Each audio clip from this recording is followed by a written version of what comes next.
But you're right, Nick. St Andrews, not played it, been there. For the history, you kind of have to do it. But on the eye, I wasn't overly impressed, and I hope that I don't get struck down by lightning for saying that. You will get struck down. You will. No, St Andrews is No, special. listen, my father, my late father, played St Andrews. Him and his mates played St Andrews Old Course most Saturdays in life for a long time. They seem to have this fantastic relationship with the starter, which usually involved bags of potatoes. My father was a farmer, so Okay. I think the starter was well furnished with steaks and bags of potatoes and different bits and bobs to keep him fed for the week ahead. But mysteriously, Dad and his mates used to get the Old Course tea time pretty much every Saturday.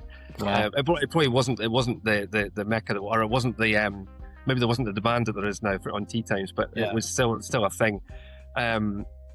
But he would have said that the Old Course, you just never get bored with the Old Course. So, Andrew, Nick from Gorse and Thistle, thank you very, very much. We've already spoken before, haven't we, about some ideas, and we were really keen to get you on the podcast and expose your business, your ideas, your ethos, what you're trying to do over there to our audience and beyond. So thanks for taking the time to join us today. Super. Thanks. No problem. Thanks for having us. Thanks for having us on. Yeah, looking forward to it. Where do we find you right now? What's today looking like for you? Right now we're basing ourselves in Edenmore Country Club, which is in Northern Ireland. Moira, Northern Ireland is where we do our day and daily type stuff.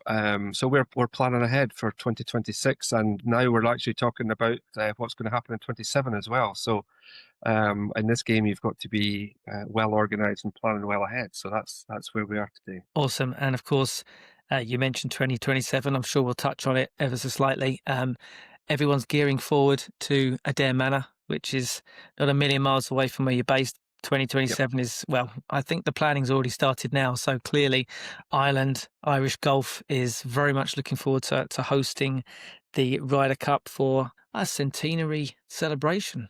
And Very much so. Yeah. We've been spoiled. Probably Irish golf has been spoiled not only with our talent, McIlroy and Laurie. You've Graham McDowell. You've Harrington. Darren Clark. If you go further back, maybe Darren Clark. You've got kind of a new generation of Tom McKibben and people pushing through. So I think that kind of has been brilliant on the global scale and has got all eyes on Ireland. And then obviously the success of the Ryder Cup team in New York, which made for a fantastic viewing. Kind of probably looked like a bit of a write-off the first day or two. It kind of it's like in boxing where you have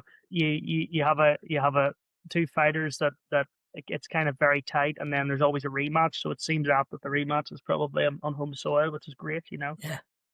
We often ask this question, and we try to say in one sentence, sum up what you do, but it never ends up one sentence. But how would you describe Gorse and Thistle? Because you're in a relatively competitive marketplace, but clearly you're doing something different. Explain to our listeners what you're doing and trying to achieve there. So I think it's probably easier to tell you what we're not. So Okay. we're not mass market. We're not land and getting a coach and be dumped at a golf course by a driver and then be picked up by another driver to then book your own hotel or to wonder what the next day or the day after looks like. It's very much hosted tours. So that's either by myself or Andrew or Jake, one of the other founders, or one of our tour hosts. And essentially, the minute you land to the minute you leave, we're with you every step of the way. And that's not via phone call. That's we're on the trip at your side. There's very much a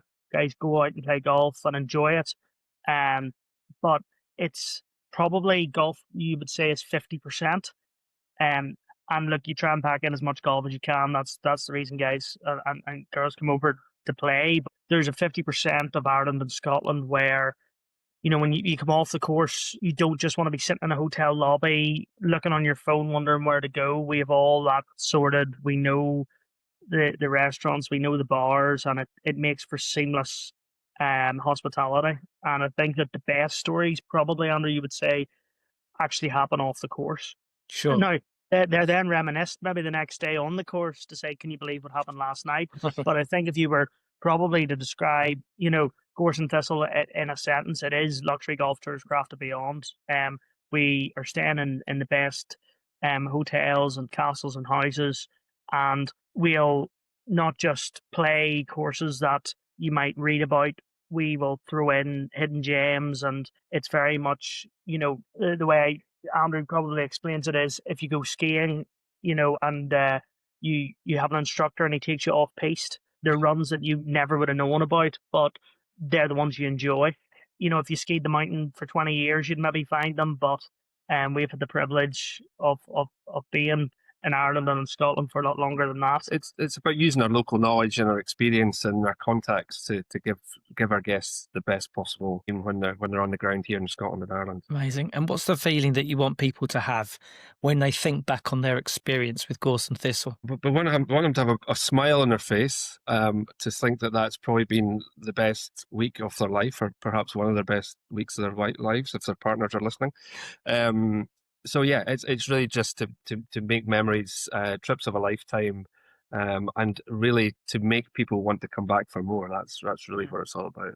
I think probably from my experience, the best thing has been whenever you're standing on maybe the 17th green, watching the guys of the 18th, and they say, "Same again next year." I think that's when you know that your job has, you've done a good job. Yep. Whenever they say "same again next year," and you kind of go, at that stage, you kind of go, "Yeah, okay.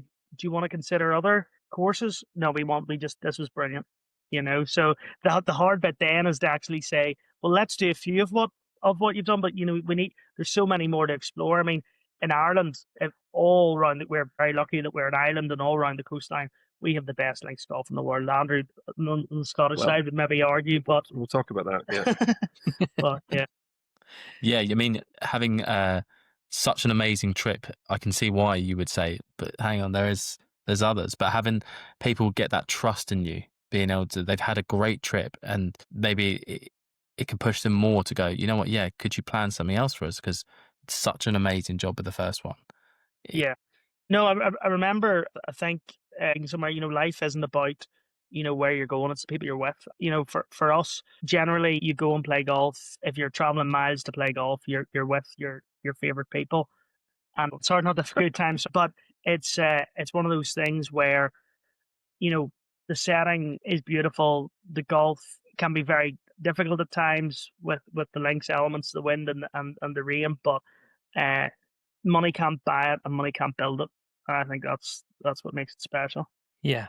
So your typical client, or maybe that's not the right way of putting it. Typical, you have your experiences that you've built beyond. I think you use the word crafted beyond. But do you ever get shaped by client requests, must-haves that you think, yeah, we can make that work, and then that becomes part of the experiences moving forward? Yeah. So I think basically it's kind of twofold. So there's obviously a very bespoke element to our business where Chris and Mark, if you came to us tomorrow and said, look, I'm having a really special birthday here. There's 8 or there's 12 guys here that, and I want to play. Maybe if we're talking Ireland, we have to play Ballybunion. So we will say, right, if you have to do that, that's brilliant. We'd totally recommend that, and then we kind of form a plan around that.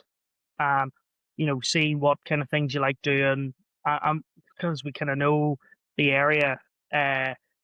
We can craft something. The other element is the experiences element, where there's 2 you guys and you're like, look, we can't get 8 or 12 to, logistically make it work. Well, why don't you come on one of our curated journeys as a 2, and it allows you then to explore it. And look, this is the first year we've done the experiences side of it, and we have 2 that are sold out, so they're very popular, which is great. And yeah, I think it kind of shows at areas of Ireland and Scotland that you wouldn't typically go to, and we think that probably need explored.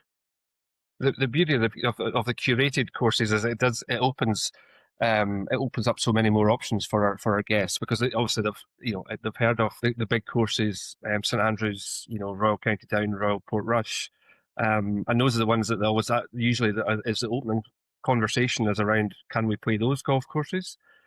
But then that then leads on to what other options are there, and that's where we have the opportunity then to open up the other fantastic world-class golf courses that are, lesser known but equally as good. Yeah, and look, maybe we could just sort of, I suppose, to help build where we're going. What was your individual backgrounds that helped you, shaped you, and decided this is definitely something we can do? Because I can't imagine many people could just go, well, let's start creating packages at the best golf courses on the planet, because they're quite unique, they're quite prestigious, very luxurious.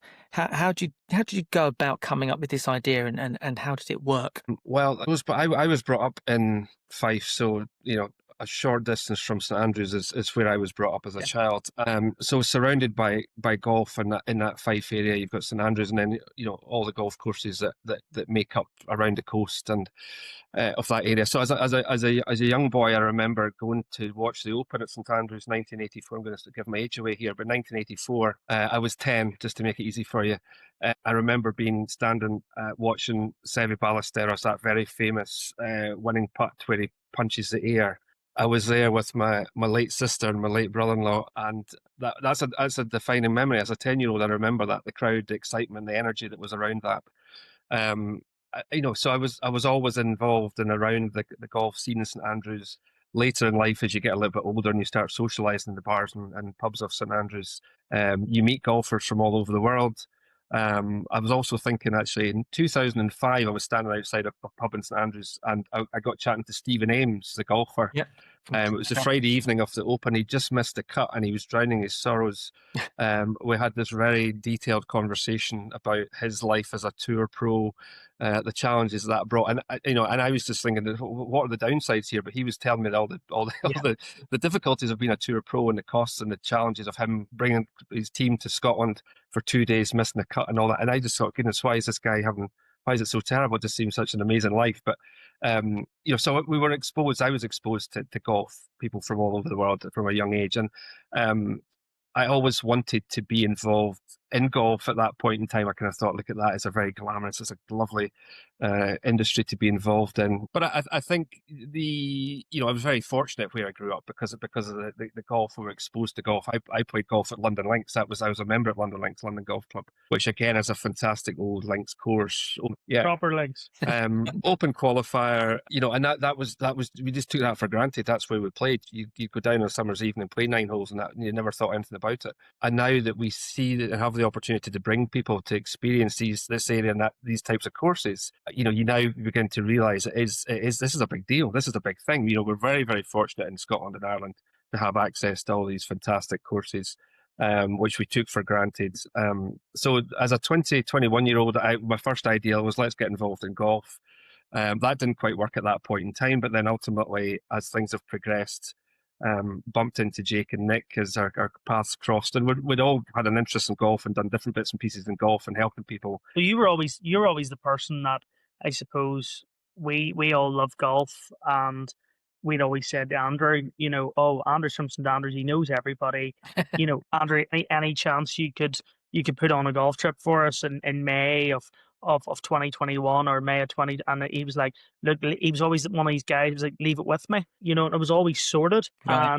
And then kind of with everything that was going on at the time, the Open had just got announced it was going to come back to Portrush, and we basically said, look, we need to really combine our heads here and do this properly. And we didn't want to do it.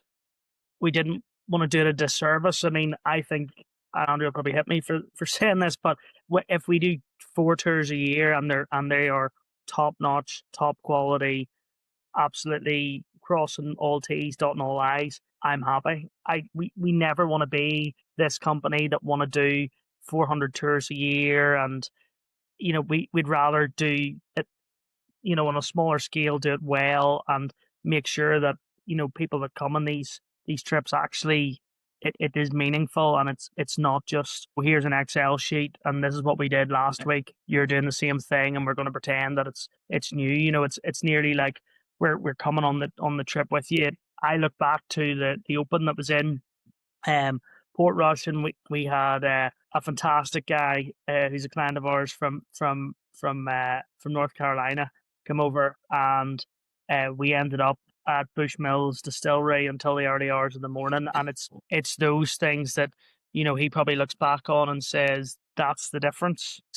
You know, you can't do that on a big mass market thing. You just, the mass market guys simply can't do it because of how niche and bespoke it is, and that's here there. They do what they do, and we do what we do, and you know, we might cross over at some of the same golf courses, but it's the after golf thing that I think really separates us, and probably what we enjoy. To be honest with you, we like having the. Yeah, I'm sure you've heard of the Irish phrase, the crack, but I mean, as corny as it is, that it is the crack that people enjoy. You know, Absolutely. I mean, tea times aside, very difficult. But once relationships are in place, is it fair to say that the golf element you've got down now, and actually a lot more of your time goes into building the external packages, experiences around the golf? yeah, I would say that's fair enough. I think probably what I would recommend anybody that we get in a call is with, you got to start planning early. You know, we're obviously in December now, which is our kind of off season, and we're planning for next year and the year after. I mean, this is the perfect time to reach out to us to start planning your adventure for 2026 and 27. What I would say is don't leave it until a couple of months before, because here we've been a victim of our own success in Ireland and probably in Scotland too, where times are very difficult for the general public to get. They're very difficult for operators to get to, and you know, it is a case that all eyes are here, and if you want to come here and play the golf, that's the first and foremost. As you were saying, the kind of around the golf is where we probably come into our own. But you know, we've been doing it for so long that we kind of have things nailed down. There's always here. The great thing about the Irish food scene is there's always new places opening, and chefs move from place to place, and different things happen, which is enjoyable. But you can always be guaranteed the kind of hospitality and the crack, which is great. Yeah, absolutely. And how long has the business been going? So we have been going probably individually for probably 10 years, Right. but under the name Gorse Thistle, and the three of us coming together has been 2. Yeah, it's been, would you say, an enjoyable 2 years? Oh Andy? yes, Nicholas, it's been very, very enjoyable. Yeah, yeah. No, it's great fun. It's a great industry to be involved in. There's not much not to like, really. Yes, the tea time thing can be a challenge sometimes, and sometimes that can be a little bit frustrating. But because we have so much quality golf, you know, you can always find great options, and you can always piece a tour together and make it work really well to give our guests the best possible experience. So, yeah, no, listen, it's fabulous. It's been a fun 2 years. Time flies. When you get to my age, time moves really quickly. Yeah. So you've got to keep things moving along. So yeah, no, we're really looking forward to 26, 27 and beyond. Obviously, we've talked about the Ryder Cup, and all of that just puts such a focus on our little part of the world, and it's very exciting. Amazing. Do you try? I mean, I've looked at your website. We've looked at your Instagram. We've looked at the quality that you're clearly trying to get across in terms of the luxurious element of it. Do you try to present Ireland and Scotland differently, if that makes sense? Because obviously links golf is links golf, and there's a lot of crossovers in both just landscape, terrain, mountainous backgrounds. But do you try to create unique experiences in both sides of the water? Yes, I think we do definitely. I think in Scotland we've got very much the kind of the history and the heritage of golf. And dare I say, some of the old traditional clubs are quite old traditional, like to give off that kind of vibe. In Ireland, I think that we kind of focus, as Nick's touched on there, the crack and the hospitality and the warmth of the welcome. And I'll get shot for saying that the welcome's not warm in Scotland, because obviously it is. But I think the golf courses are maybe just that fraction a little bit more relaxed in Ireland, and that tends to make it just a slightly different experience. So there is a distinct difference, and I think in our clients' heads, if they're coming to Scotland, they very much want the history and the heritage of golf, the home of golf, and the home of golf. Yeah. So that's very much in their front of mind. When they come to Ireland, I think yes, the golf is still world class golf, but they also have this the warmth of the hospitality, the Guinness, the whiskey, and then the bulk of our clients are coming from North America, so they have this. A lot of them have this connection with Ireland, this Irish American connection. It's a real thing for a large number of our clients who have got somewhere in their family tree, they've got a connection in Ireland, and they'll have a story about their grandmother or their great grandmother who left Ireland, on one of the boats that went to North America. So I think from that point of view, quite often the tours in Ireland become focused on that kind of heritage ancestry type piece, which is quite interesting. I think probably the Scottish tours are the home of golf, and the Irish tours are more welcome home, if that's the way I would put it. We did a great trip there in the summer just past, and we were down kind of the west coast of Ireland, and we had an early tea time the next day, a place called Carn Golf, just near Balmullet on the west coast of Ireland, and it's a fantastic place. It's got 27 holes. They're all over the Atlantic. It really is next stop America, and we kind of said to the guys, on the evening, will we go out for a pint or two here? And yeah, it was meant to be a pint or two. I think it finished up at 1 or 2 in the morning, and the publican, the pubs in Ireland are brilliant, because typically you have the pub downstairs, and then the publican or the owner of the pub lives above. So he kind of at about 1 o'clock sent a load of whiskeys down for the guys, and they were like, "Oh, we didn't order these," and he says, "No, you're a guest in my house," Wow. and that's very much the kind of closeness. And then he ripped out his guitar and sang songs, and the guys didn't want to leave basically, but we were trying to coax them out, being like, "Look, guys, you're teeing off at 9 o'clock in the morning. You need to rein it in a bit." But anyway, when we eventually shut and we went out, he said, "Right enough, guys, I have a funeral to take in the morning." And whenever we were kind of getting up to leave for the golf, right enough, there he was Potty with his black coat on, and he's the town undertaker. So it really is this kind of euphoria of, is this actually real life? Oh. I think when you typically in west of Ireland, you kind of, the remoteness is really beautiful, because it's not the hustle and bustle, and life slows down a bit, and you actually appreciate things for what they are. I think that's probably, to me, that's definitely a standout moment that maybe in Scotland, I mean, yeah, you do get those stories. You can go to the famous bars, the Jigger Inn and stuff. The Dunvegan and the St Andrews, which Dunvegan. has become a bit of a mecca for golfers. Yeah. And I mean, it's fantastic. We've had some great fun in there as well. So, there's something just that little bit unique and a little bit different about, particularly the west of Ireland, which our clients really love. They know that they'll probably play some good golf, but that'll be the bit that they tell their friends when they get home.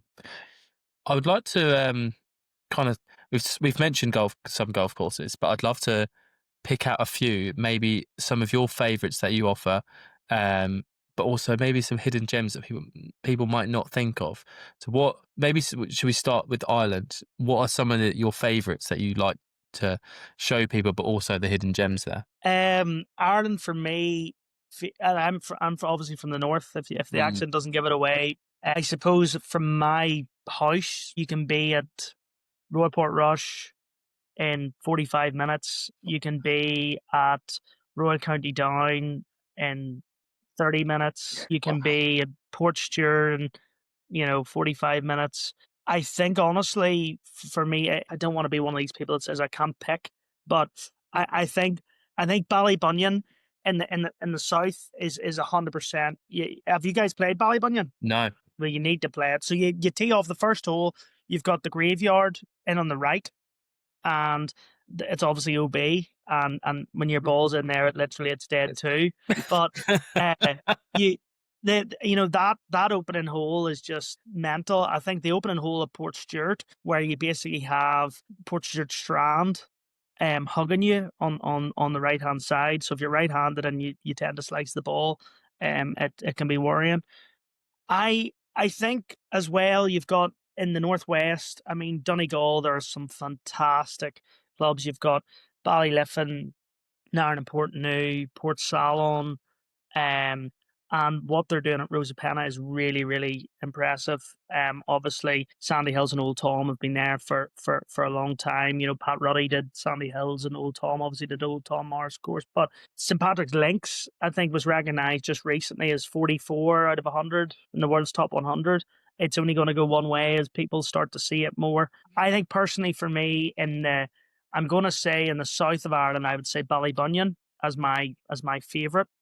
Okay. I would say in the north, I would go for St Pat's, Rusapenna as my favourite. And then my hidden gem in both, I think in the south would probably be County Louth, where Shane Lowry, that's where he kind of rose to fame. And then I think in the north, hidden gem is probably a course called Ardglass, which is just down the coast from Roy County Down. It doesn't probably have the prestige. I don't think it's probably long enough, really, to ever host an Open. But, I mean, my goodness, the first tee shot, you've got the oldest clubhouse in the world behind you. You've got rocks and crevices on your left-hand side. Amazing. It's a par 4. The second is a par 3 that goes over a massive ravine and a cliff. I mean, there's not a bad view from any of the tee boxes. Yeah. You've always got the mountains of Mourne. Or you've got the sea beside you. So I think to answer your question by instead of one course by naming 4, is probably the way to do it. Yeah, they're all special in their own way, Andrew. Yeah, really. everyone's got talking points and got fantastic plus points. Absolutely, definitely. You know, I love the old course at St Andrews for its history, but as a golf course, I'd probably honestly rather the Castle course or Kings Barnes or Dunbarney. And You know, so say that, yeah. everything's special, but I think you have to do it once. I definitely think you have to do it once, and you have to walk over the bridge, and You have to do that. you have to do it. But I think if you were to play golf for the rest of your life and you had to pick one course you had to play over and over again, from an Irish perspective, I think it would be Ballybunion on a dry day. Yeah. Yeah, it's interesting you say that. A course that you play over and over again. So that goes deep, doesn't it? That's quite special in its memories and its character. Because I get bored very easily, and I haven't played a lot of courses where you'd think, well, you know, of course you get bored because they're not, you know, they're not in the world's top 100. But we played Addington recently over here. We played Camberley Heath. We played some courses that knock on the door of the UK's 100, and you can see the difference. But you're right, Nick. St Andrews, not played it, been there. For the history, you kind of have to do it. But on the eye, I wasn't overly impressed, and I hope that I don't get struck down by lightning for saying that. You will get struck down. will. You will. You will. No, St Andrews is No, special. Listen, It is. my father, my late father, played St Andrews. Him and his mates played St Andrews Old Course most Saturdays in life for a long, long time. They seem to have this fantastic relationship with the starter, which usually involved bags of potatoes. My father was a farmer, so Okay. I think the starter was well furnished with steaks and bags of potatoes and different bits and bobs to keep him fed for the week ahead. But mysteriously, Dad and his mates used to get the Old Course tea time pretty much every Saturday. Wow. It probably wasn't the mecca, or it wasn't the maybe there wasn't the demand that there is now on tea times, but it was still a thing. But you know, he would have said that the Old Course, you just never get bored with the Old Course. You know, Nick talks about playing over and over again because of the nuance of links golf, because of the bumps and hollows and the wind direction, and you know, some days you might be playing it flat cam and it's a completely different course. The next day you're out and it's blowing a hoolie. So I think that's the joy. And I know, of course, starting off in the town and coming back into the town is just that unique experience. So Yeah. I think for the real diehards, the Old Course is still hard to beat. Well, I think the beautiful thing about St Andrews is, you know, let's be honest, we're not ever going to play on the DP World Tour, PGA, or in Live, right? Let's get that idea out of our heads. We're very average golfers. Maybe the seniors tour now, Nick. Yeah, maybe for you, right? But I think when you play St Andrews and you tee off in the first, and you do have a crowd kind of watching you, because you've got the guys or the girls that are teeing off next, but you've also got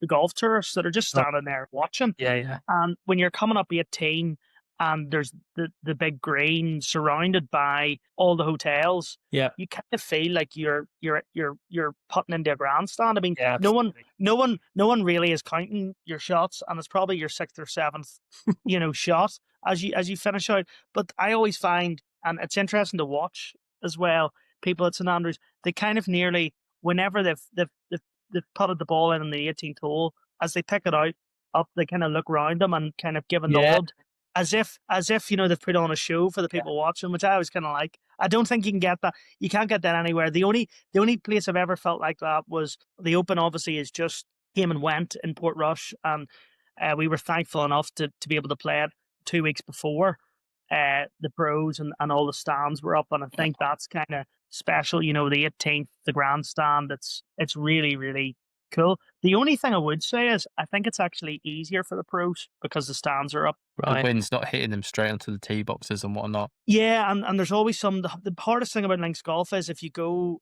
wayward, it's very hard to find your ball. Where you kind of when the Open's in town, you have thousands of cameras and thousands of ball spotters. Right, yeah. So It's easy for the pros. You heard it here first, man. Yeah. easier. I think it's right easier. there. I think That's it's very easy. And I think anybody who watched the Open, so we were obviously up at it. Honestly, you couldn't have had better in the North Coast that week it was on. We were praying for wind and rain just to hurt them a wee bit, but yeah, it's I think that's what makes golf special is the fact that, you know, it's the only sport where an amateur and a professional literally play on the same pitch. You know, if I wanted to play five-side football with my friends, I can't go and play it at Anfield or the Santiago Bernabeu, you know, a day or a week after the pros have played it. So Yeah, I was saying this last night actually. It's crazy how we get to essentially be where the pros are and play where the pros are. It's such a cool feeling. Like St Andrews being able to walk down that 18th. How many great golfers in history have walked down that 18th hole and played that 18th hole and won on that 18th hole as well? It's quite special to be able to. Well, if you stand on the bridge, that little bridge, you know, it's just fantastic for history. And when you actually stand on it, you just actually do think your kind of mind flashes back to the greats that have walked over that bridge and waved and got their photographs taken and different things. You're right. It's just, you know, it's fantastic that you can put yourself in that in the same spot where they've been. Absolutely. And our clients love that. That's gold for them. there's this Falcon Bridge photo. I think is probably the most requested photo Yes. that you'll get up here. Why would it not be? You know. Yeah, of course. Of course. Absolutely. Do you find that your clients or your requests are leaning more towards Ireland or Scotland, or is it a fair split? 50 It's 50-50, I think. Obviously, you know, with the Open just being here and the Ryder Cup coming, Ireland is very much front of mind for a lot of people. So I think that is.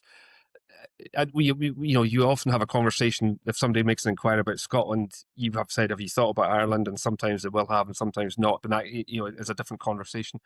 I think it's pretty much 50-50. I think in terms of experience in the golf and the quality of golf, it's all, you know, it's all equal. There's very little you can to divide the two, really. Yeah, I think, I mean, we actually wrote a blog about it, and it maybe sounds controversial, but is Ireland the new home of golf?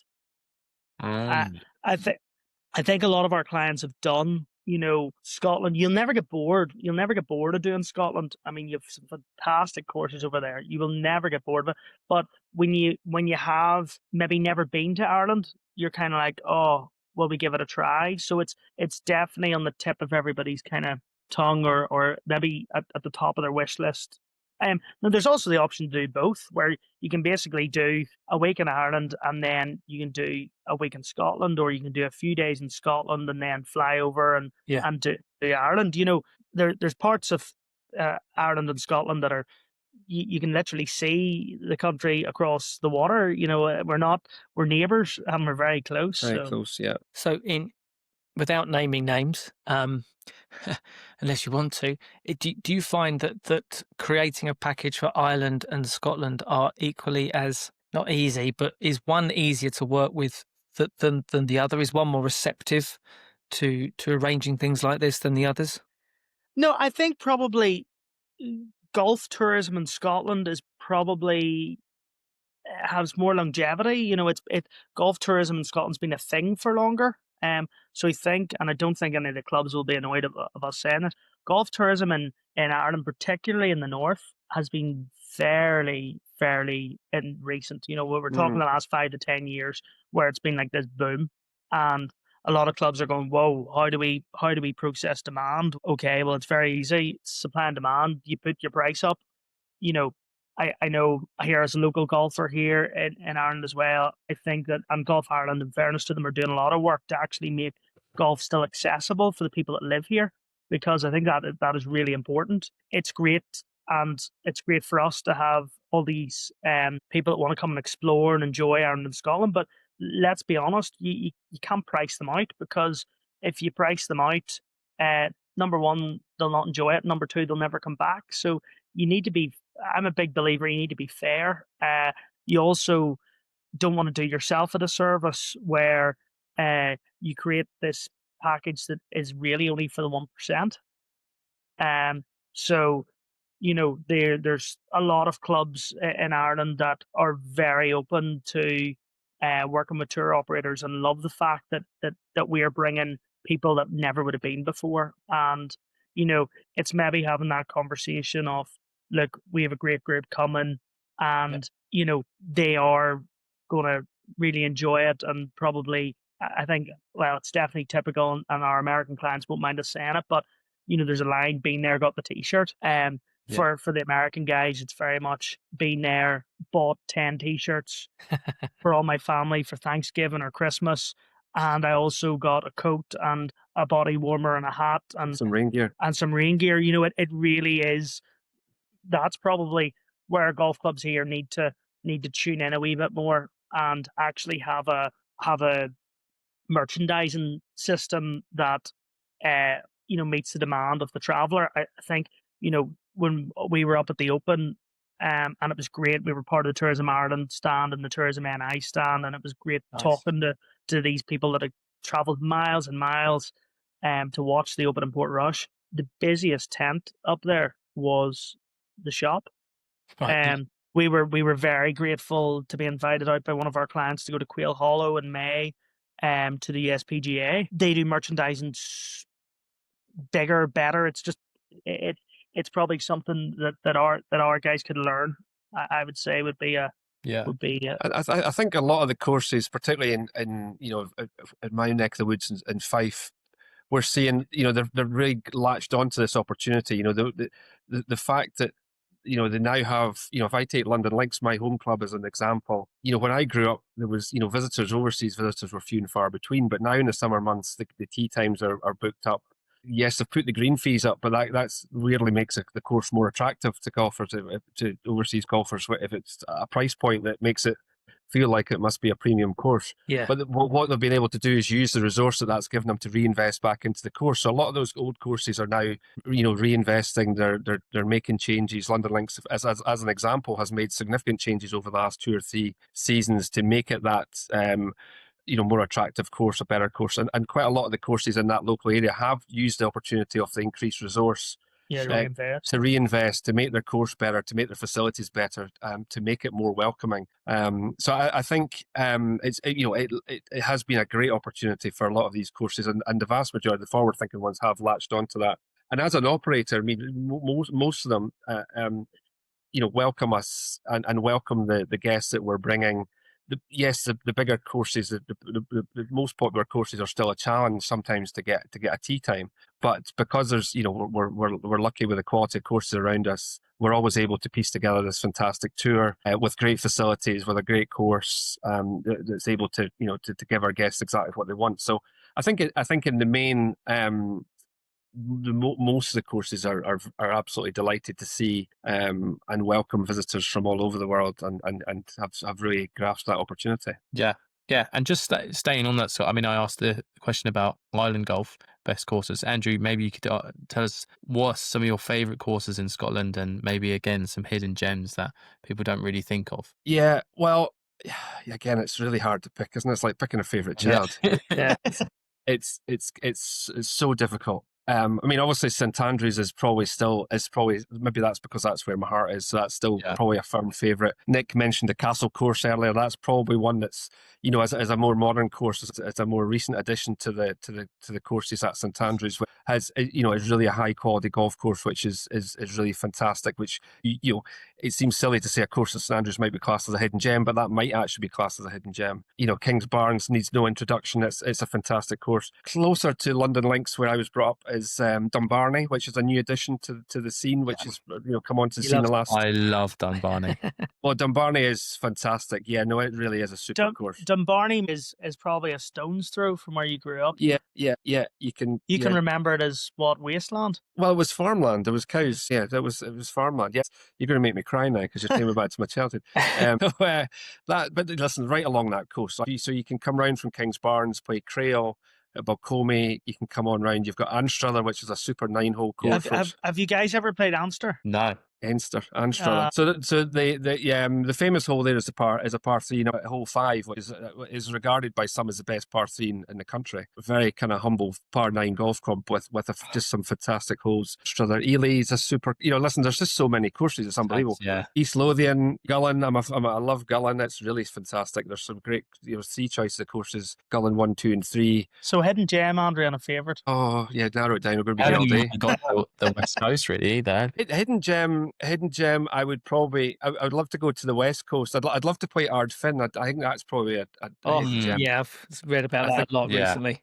I'd love to play Ardfin because it's really difficult to get on because it's a private club and you have to kind of basically take the whole facility. Yeah. So that's one I would probably. And favourite course I would still say is the Old Course. I'm always going to revert back to the Old Course of St Andrews just for the history and the heritage. Yeah, it's on our bucket list. I've played.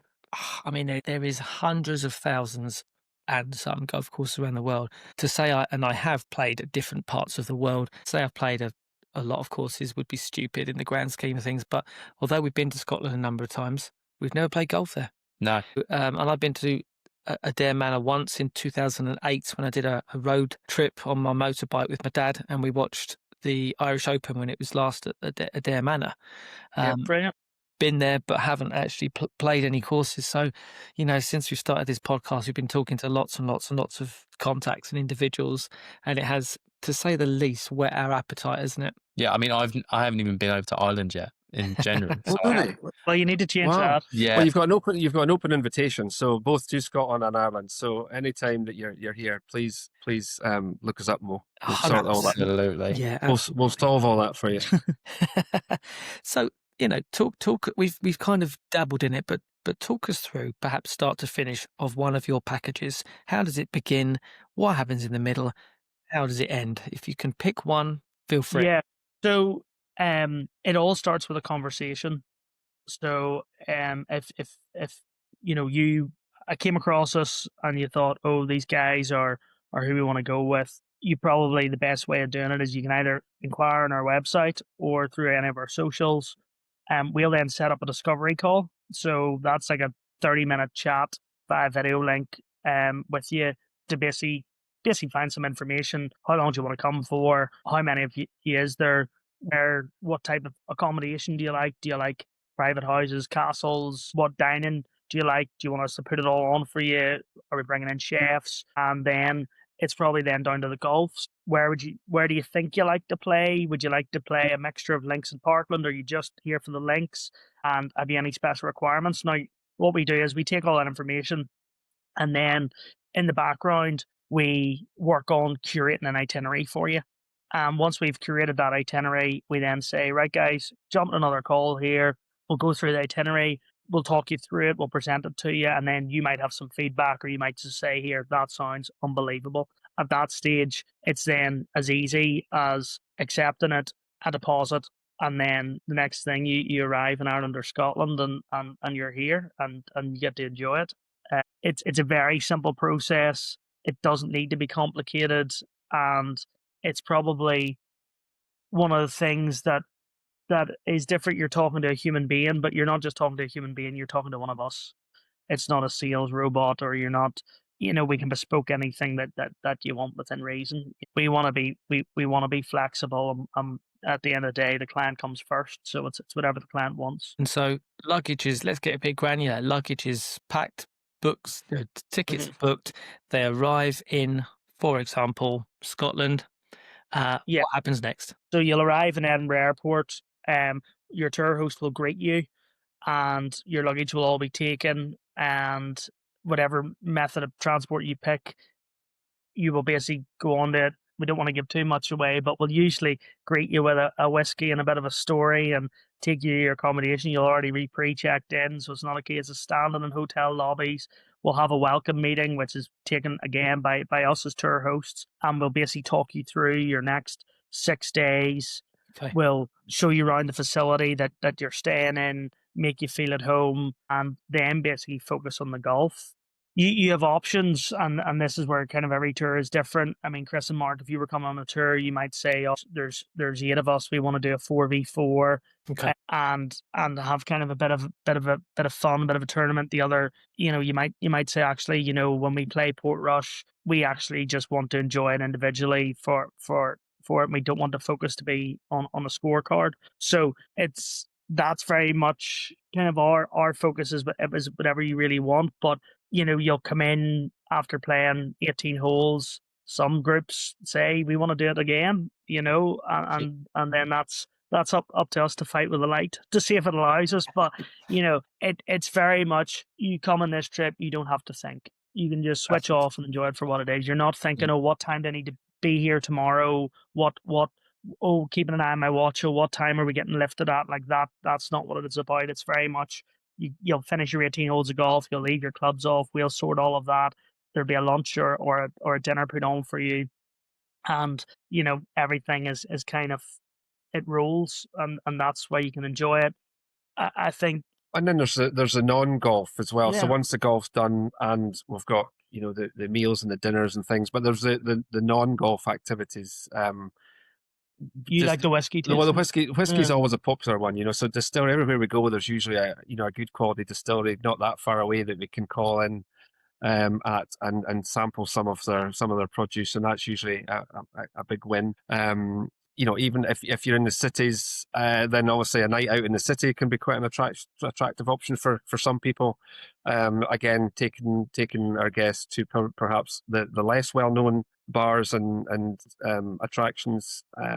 So it really is designed around what each group of guests want and tailored specifically. If it's a private house experience, then that's usually a private chef. Whereas they're very much living in the house with a housekeeper and a chef who provides everything that they want and they need. If it's a hotel experience, then there'll typically be a spa and a swimming pool and that type of stuff going on as well. So it really is tailored to meet exactly what each group wants. And Nick says that we're always around, but we can be very discreet and we can be off scene. It depends how much involvement the guest wants with us. So some people don't want us to be kind of in their face all the time. They're quite happy just to know that we're around, and if they need us, they can call on us. Some people like to be kind of literally led by the hand and taken from place to place and shown the sights and different bits and pieces.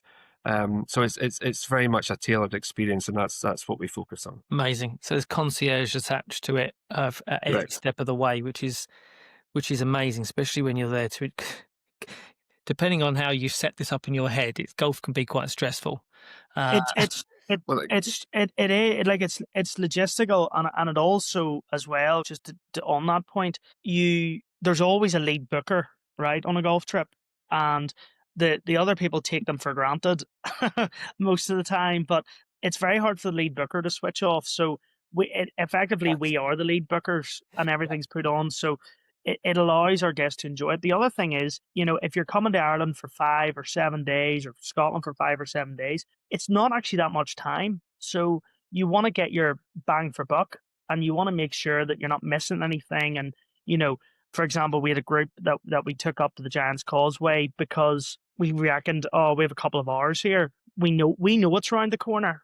It's you're not sitting on Google going, well, what do we do now? Or, oh yeah, we're finished up. Like, we have 4 hours until dinner. It's like, well, guys, do you want to come to the Ramore here and get probably what I would call the best pint of Guinness in the North Coast? Some guys might say, no, we're happy enough. We're going back to the accommodation. Okay. A couple of them might say, yeah, we'd love to do that, in which case we can do it. So it's very much, you can dial it up, dial it down, however you want. Amazing. Yeah, it sounds so appealing for anyone that's arranged a golf trip or vacation of anything. In fact, just a vacation or a trip. It's very stressful making sure you're there at certain times. Is everything ready? Have the clubs arrived? Is everyone accounted for? The relationship with the let's say the venue. Are you expecting us? Where do we go? Yeah. To take all that stress out of the situation takes it from a golf trip, a golf holiday, to an experience. And Yeah, Yeah. correct. there's a massive gap between trip and experience, isn't there? Which is your feeling. Yeah, absolutely. Yeah, I love that. I love that. Talk to us, as if we can, very briefly. We're segueing ever so slightly, but on the subject of us and what we do. Mm. What's the best halfway house that you've got on your roster, or you've just been to, that you could give a shout out to? Turnberry. I'm going to Turnberry's say very good, the yeah. Lighthouse in Turnberry. I know what you're going to say. Nairn's very good. It's got a very nice, it's got a very quirky, nice halfway house up at Nairn on the north coast. It's good fun. Yeah, well, they're all good, aren't they? It depends how your front nine's gone, of course. It Exactly. depends how much respite you need. It can either make or break a round, can't it? Right. Well, yeah, true. absolutely. Yeah, it's a period of reflection, isn't it, for good or for bad? Well, yeah, sometimes you don't want to stop because you're having a good front nine, and sometimes you can't wait for that halfway house to come. Yeah, and in Ireland, the Guinness is always either needed or it ruins your round. You know, it'll always be blamed for making you or breaking you, I think.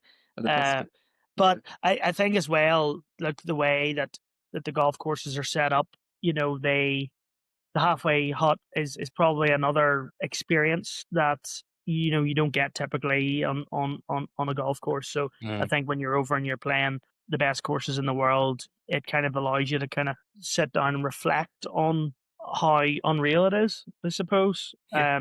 For me, the halfway hut at Portrush is pretty special, but that's because of the characters that are usually behind the bar. It's usually the people.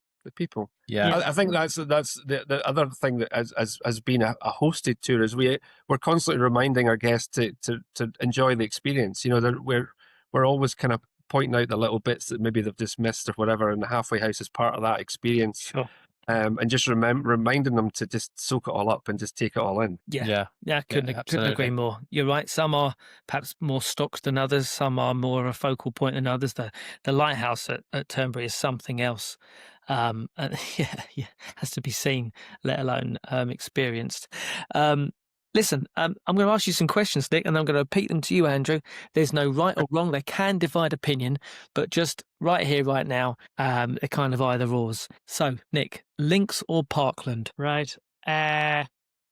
Links, I'm going to have to go for on that. Okay, thought you'd say that.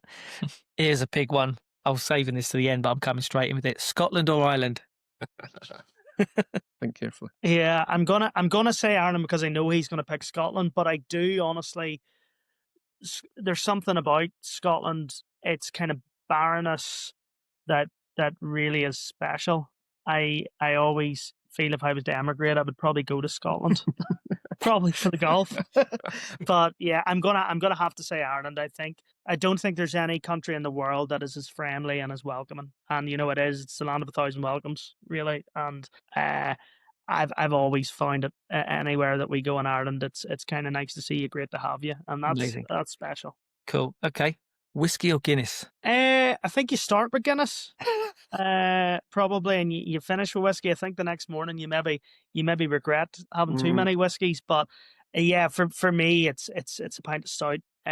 But you know, and that's as well the beautiful thing about Ireland. If wherever you go, Guinness is probably the most well known. But if you're in Cork or down there, it's Beamish and Murphy's. You know, so but yeah, it's hard to beat a pint of plain. Yeah, amazing. And lastly, favourite non-golf experience you've built into a tour, Nick? Well, that comes back to whiskey, actually, to be honest with you. So there's a river called the River Bann in the north, and it basically it actually separates Castle Rock from Port Stewart, and it kind of goes into the sea up there at Port Stewart Strand. And there's an experience that we did years ago where you can get on this barge and basically go up the River Bann and have a guy from Bushmills Distillery, and it's a whiskey tasting event and a bit of food on it, and you can explore. Now, I'm not a massive, like Andrew, probably a peaty whiskey person, but if you're into your whiskies, that's definitely a good place to do it in the home of Bushmills. Oh yeah, you need to get up there. Yeah, sure. We've definitely shared a connection there, Andrew, with the peaty, smoky whiskies. So let's move over to you, Andrew. Links or Parkland? Links. Okay, nice. I don't have to think about that. It's easy. Scotland or Ireland? Well, listen, my heart's in Scotland, right? So I'm going to say Scotland. My wife's Irish, that's why I live over here. So I have to be Right. careful. So, listen, both are fantastic. If I had to pick one or the other, I probably would say Scotland. For obvious reasons. Yeah. Okay, whiskey or Guinness? Like Nicholas, I am partial to both, so I can handle both. I do like a nice whiskey. I do like a nice single malt, as we talked about. The peatier and smokier, the better. Yeah, it's definitely an acquired taste. 100%. Acquired If you taste. think you know something about single malt, you may still hate that. Fact makes perfect, I've found. Good answer. And how about you? You may have the same answer. Favorite non-golf experience that you've built into a tour? Well, there are several. The food experiences are good. I guess because our local produce, both in Scotland and Ireland, is exceptional. We're very lucky with chefs and restaurants and the quality. So the food is good. Obviously, Giant's Causeway is very, very popular. Carrick-a-Reid Rope Bridge is very popular on the north coast of Northern Ireland. But I would probably land on a distillery tour. I'm not overly fussy which one we end up in, because they're all good fun. Probably the whiskey tours are always a great topping point. Yeah, and I gather most of this has come back from the feedback that you've had from guests, not because you spend most of your time there. He hastens to add, yeah. I mean, I suppose one last thing to finish up on really. When people think of these experiences, they think of calling someone up and being sort of sold. We have been working with, I guess you could call them another tour operator of sorts, completely different to what you guys do there. I think completely different. But one of the things that they do very well, and I think I'm speaking for you here to our listeners, is there's no pressure, there's no pushy sales. It's what can we build for you?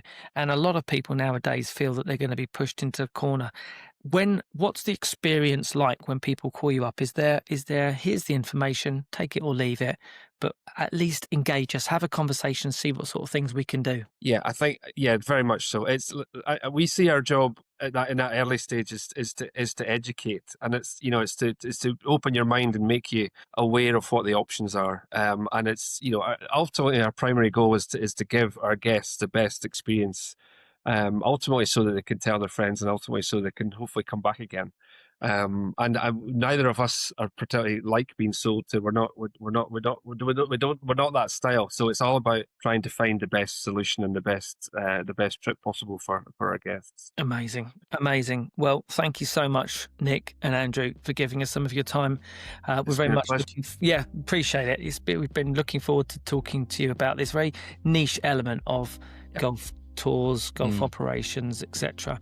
And if anything, it's an opportunity to show those listening and that will come across this podcast and subsequent video and reels what Scotland has got to offer and how Gorse Thistle can help people experience that. Yeah, thanks very much. And Ireland. Yeah, and Ireland, which we've got to do. Yeah, well, we got to do. Yeah, you've both got to do that. Well, you're both very welcome. Yeah, absolutely. Thanks, guys. Cheers. Listen, I appreciate that. Thanks, All the best. guys. Thank you. Bye.